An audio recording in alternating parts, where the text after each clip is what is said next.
Lur, urip iku lelampahan. Dudu balapan sapa sing paling cepet tumekane. Uga dudu pamer sapa sing katon paling sempurna. Ing saben langkah urip mulang awake dhewe.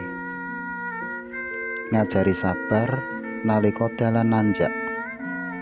Ngajari nrimo lan ikhlas nalika kudu mandeg. Lan uga ngajari syukur nalika isih diwenehi kesempatan kanggo nerusake laku. Ana kalane kesasar, ya ana kalane nandang lara. Kadang atine pengen nyerah lan bali ana ngomah.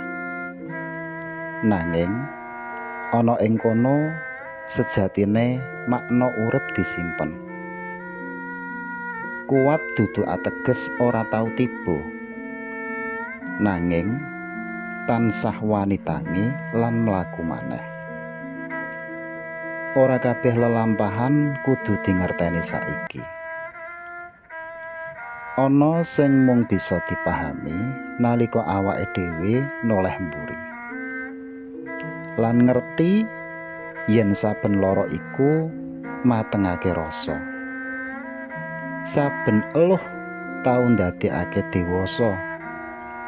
Lan saben donga sing durung ijabah jebul lagi dituntun marang tujuan sing luwih becik.